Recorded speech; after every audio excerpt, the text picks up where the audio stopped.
फैलने वाली खारिश, इसको आमतौर पर लोग एलर्जी से मिक्स कर देते हैं। दिस इज़ नॉट एलर्जी, ये छूत खारिश है जिसको हम स्केबीज कहते हैं। एक ख़ास किस्म के जो है कीड़े से होती है। घर में अलामात जो मैंने बताई हैं ये मौजूद हैं। पंसार की दुकान से आपने गंधक का पाउडर लेना है। जो डॉक्टर के पास नहीं जा सकते वो अपने तौर पर ये रेमेडी यूज़ कर सकते हैं और इसका बहुत अच्छा इफेक्ट आता है।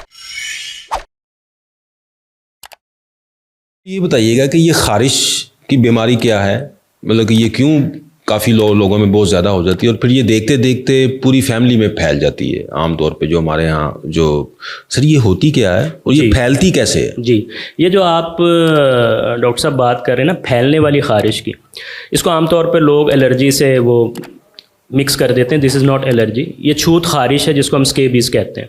एक ख़ास किस्म के जो है कीड़े से होती है जो कि नेकेड आई से नहीं देखा जाता। तो इसमें होता ये है कि किसी भी वर्क प्लेस से, स्कूल से, दोस्तों यारों से, हॉस्टल्स में रहते हुए, मदरसों में रहते हुए बच्चे को, बड़े को किसी दूसरे से लगी, वो घर ले आया और फिर कुछ दिनों या कुछ हफ्तों में जो है घर के दीगर अफराद में भी अलामात आना शुरू हो गए। अब इसमें होता ये है कि रात के वक्त खारिश बहुत ज़्यादा होती है और अगर इसको हम ट्रीट ना करें, इसका इलाज ना करवाएं, तो उस खारिश की वजह से एक्जिमा वाली शक्ल बनती है, चंबल की शक्ल बनती है। उसको भी ना उस स्टेज भी पे ना ट्रीट किया जाए तो फिर उसमें इन्फेक्शन हो के आगे इसकी एक स्टेज आ जाती है जिसको हम पायोस्केबीज कहते हैं। और अगर उस वक्त भी ना ट्रीट किया जाए तो फिर इन्फेक्शन के आगे कॉम्प्लिकेशन शुरू हो जाती हैं। तो ये बेसिकली इसके पीछे जो वजूहात देखी गई हैं वो हमारा ओवर क्राउडेड जो माहौल होता है वो, और जैसे कि हमारे कुछ सर्दियों में हाइजीन का मामला ये होता है कि अगर हम नहाना कम कर देते हैं। ठीक है। फिर दूसरा ये कि हमारे जो यूटेंसिल्स हैं, हमारे जो फोमाइट्स जिनको हम कहते हैं अपनी ज़बान में, हमारे रोज़मर्रा दीगर इस्तेमाल की चीज़ें हैं, उनको हम धूप वगैरह नहीं लग पाती, उनको हवा नहीं लग पाती, जिसकी वजह से ये कीड़ा जो है ये ग्रो करता जाता है। और ये बेसिकली कीड़ा जो है इंसानी जिस्म में ज़्यादा ग्रो करता है। अच्छा। लेकिन कुछ अरसे के लिए, कुछ घंटों के लिए, चंद घंटों के लिए ये बाकी हमारे बिस्तरों में और दीगर चीज़ों में रह सकता है। तो इसलिए कहा जाता है कि अगर हम ये घर में फैली हो तो हम अपने बिस्तरों को या दीगर चीज़ों को 4, 5 या 8 घंटे के लिए धूप में रख दें तो ये मर जाएगा। लेकिन जो जिस्म में मौजूद है और दीगर लोगों को जिसने अफेक्ट किया हुआ है उसमें फिर जाहिर है कि ये खारिश रात के वक्त खारिश ज़्यादा करेगा और उसके बाद उसकी अगली सारी मैंने जो बताई स्टेजेस वो होंगी, तो उसको फिर ट्रीट करना बहुत ज़रूरी है। सर इसको रोका कैसे जा सकता है? फॉर एग्जांपल अगर एक बंदे को खारिश शुरू हो गई है तो बाकी फैमिली में उसको फैलने से रोका कैसे जा सकता है? देखें, इसमें अगर एक बंदे को हो गई है ना तो इसका मतलब ये, और वो अपने घर में रह रहा है, तो इसका मतलब है कि इन्फेक्शन जो है वो सारी फैमिली ने एक्वायर कर लिया। यानी कि जब तक वो डॉक्टर के पास आता है वो फैल चुकी होती है, वो एक्वायर कर चुकी है फैमिली। ये अलग बात है कि किसी को अलामात आई हैं, किसी को नहीं आई है। अब इसको असल में तो इसका ट्रीटमेंट है, मौजूद है। मुझे याद है आपने कहा था कि आपके सब घर वाले ये क्रीमें, मतलब कि आप अक्सर पेशेंट्स को ये कहते हैं कि सब आप लगाओ। उसमें हम उसको साइमल्टेनियसली एक ही गो में मरीज समेत पूरी फैमिली को ट्रीट करते होते हैं। अगर ऐसा ना किया जाए तो ये घर से नहीं जाती, जा नहीं सकती। इसको जुबैर भाई 7 ईयर इच भी कहते हैं। अगर प्रॉपर ट्रीट ना किया जाए तो 7 साल तक भी घरों में फिरती रहती है ये।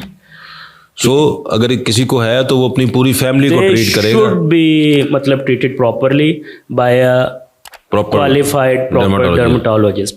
घर में इसका एक, अगर तो ये अलामात जो मैंने बताई हैं ये मौजूद हैं, डॉक्टर के पास नहीं जा सकते, जो माशी वसाइल इतने नहीं हैं, दूर दराज हैं। सर आपका ट्रीटमेंट महंगा भी तो बहुत है सर। तो मैं उसी तरफ आ रहा हूँ कि बड़ा एक इसका बहुत अच्छा जो है ना वो हल है।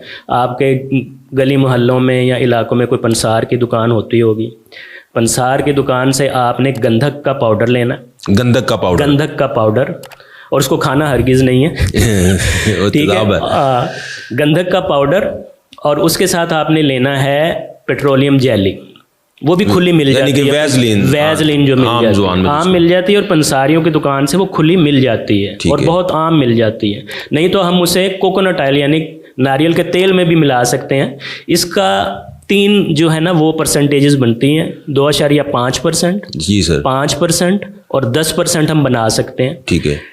बिल्कुल छोटे बच्चों के लिए जो अभी गोद में हैं या 2-3 साल के हैं, 5 साल से छोटे हैं, उनमें आप 2.5%, जो 5 से 10 साल के हैं उनमें आप 5%, और जो 10 साल से बड़े हैं उनमें 10% सल्फ़र का लोशन बनवा लें या ख़ुद बना लें। मिसाल के तौर पे बस अगर बच्चों के लिए बनाना है 2.5 या 2.5%, तो वो कैसे बनाया जाएगा? उसमें आपने लेना है 2.5 ग्राम ले लेना है आपने, 2.5 ग्राम यानी 2.5 ग्राम आप ले लेंगे उसका सल्फ़र का पाउडर, और उसमें बाकी जो है 97.5 जो है वो आप कोकोनट ऑयल या फिर वैसलीन मिक्स कर लेंगे तो वो 2.5%।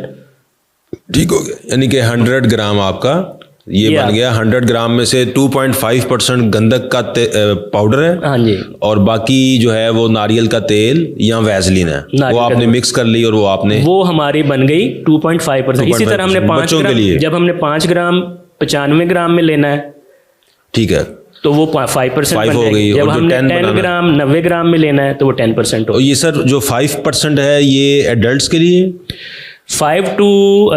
5 से 10 साल की एज के बच्चों के लिए 5% है। 10 साल से ऊपर जितने भी हैं वो 10% लगाएंगे। 10%। और इसको हम एडवाइस करते हैं कि 3 से 5 रातें लगातार सारे जिस्म पर सब घर वाले लगाएं। तो उससे ये है कि इंशाल्लाह, और एक दूसरे के कपड़े इस्तेमाल ना करें, टॉवल इस्तेमाल ना करें, कपड़ों को धूप लगवाएं, रोज़ाना नहाएं, और मेडिकेटेड सोप ना यूज़ करें, बहुत ज़्यादा गर्म पानी से ना नहाएं, तो ये क्योर हो जाती है। एक क्योरेबल प्रॉब्लम है, इसलिए इसमें लोग इसको मेल ट्रीट होते हैं, क्वैक्स के पास चले जाते हैं, अपने तौर पे टोटके करते रहते हैं और ये इसको बिगाड़ के फिर हमारे पास आते हैं। ठीक हो गया सर।